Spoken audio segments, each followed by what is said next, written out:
Hi guys. So before I start, please excuse my sniffling nose. The ongoing haze situation out there really is not doing my respiratory system any favors. But still, work has to go on, and that brings me here to the Hyundai Elantra. This car was just updated, well, sometime this year, and it's not quite a full model change, but they have done some significant alterations to its exterior, so it has a fresh new look. It's more than just new bumpers and headlights, let's put it that way. So they've put a bit of effort, they've put an effort to refresh the car's appearance, but the engine, transmission, suspension, platform all carried over from before.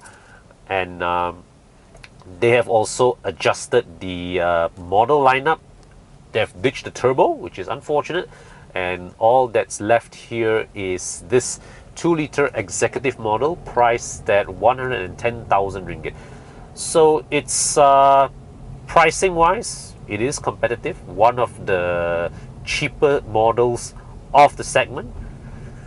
But equipment wise, well, let's just say that this list of equipment, you get keyless entry, you get reverse camera, you get a touchscreen. Well, basically this is an equipment list that was competitive when I first started working in this industry, but this day and age, in this segment, consumers are more likely to notice that this car lacks LED headlights.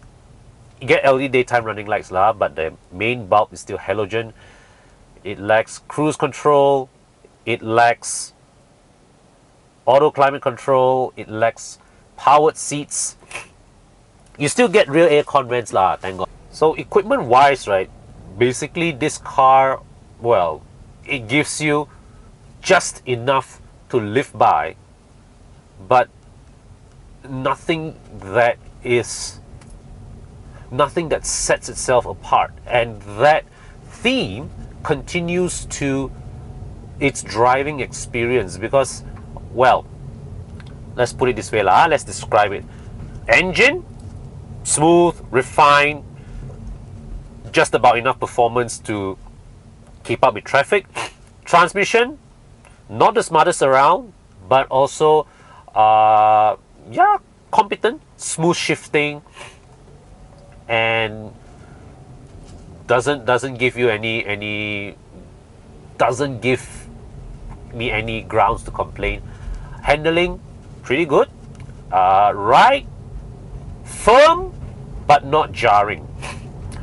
But at the same time, utterly, basically, this is a car that has no major flaws. It does nothing so badly wrong that I would actively discourage you from buying it. I mean, it is not a car without flaws, but it is none of its weaknesses that I can pick up here are the kind of weaknesses that if you were to tell me you are buying one of these, I would tell you to stay away. It's nothing of that sort. Basically, it goes back to the conclusion that I made with the Tucson as well. It is not a car that I would tell you to stay away from, but at the same time, if you were to come to me with a with a budget of 120,000 ringgit, would I recommend this car? It wouldn't be my top of the mind choice, let's put it that way. Because simply put, right, there is nothing about it that stands out, and that is a problem when the C segment is not only contracting but still filled with plenty of competent rivals, right? Like the Civic, that is the default choice of the segment. Then you have the Mazda 3 that has very, very legitimate claims to being premium. And finally, you also have the new all-new Corolla that is coming soon with TNGA platform, rear double wishbone suspension and all that. So being merely competent, it's no longer enough anymore. It is like you are now in the top class of your school, and all you are doing is all you can offer is just pass every subject. That's it. So what it means is that, yeah, you are very far from being a class leader, and that means you get along by, but you don't make any significant impact. I can't shake off the impression that this is absolutely far from the best of what Hyundai has to offer, right? It feels that way.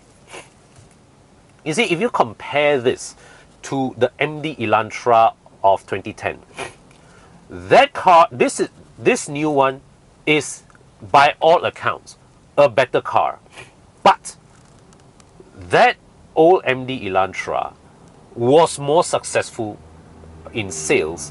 Why?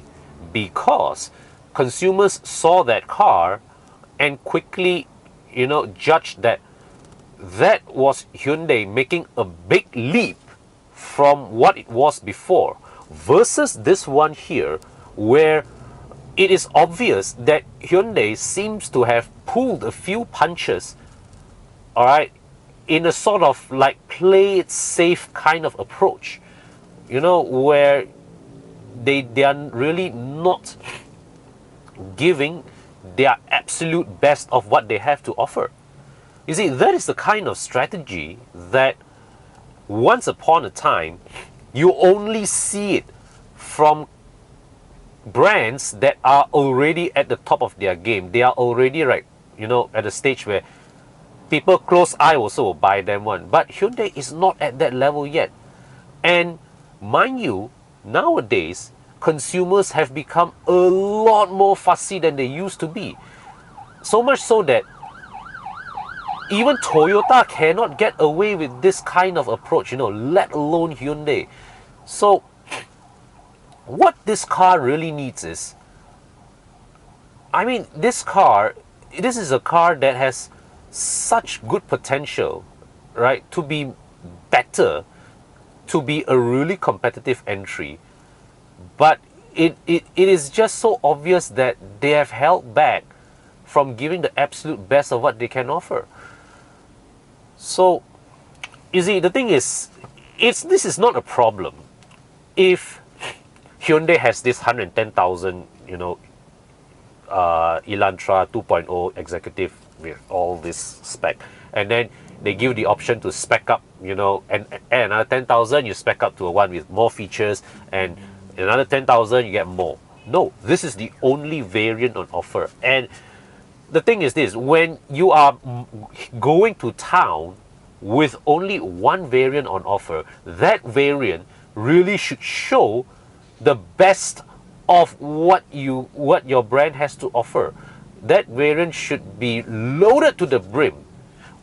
Whereas this kind of spec level is only acceptable when you have 3 or 4 variants to choose from, and you want this to come in as a basic entry model to lure people into the showrooms with a low sticker price and slowly and entice them to upgrade to the higher spec models. Yeah. So I think this Elantra here really is, it would have been acceptable if this was an entry-level base model, but honestly, I think Hyundai could and should do better than this. This is a car that there is no active, it has no active reason to avoid, but by the same token, it does not give you an active reason to want to buy it.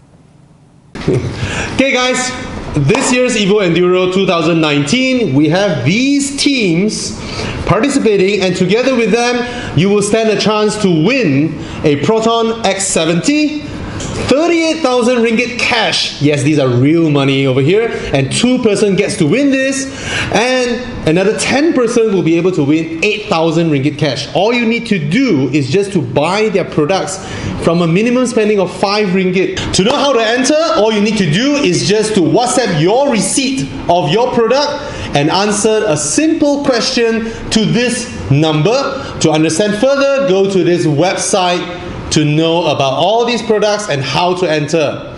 Menang, menang, menang! Menang! Alright. Again, Con?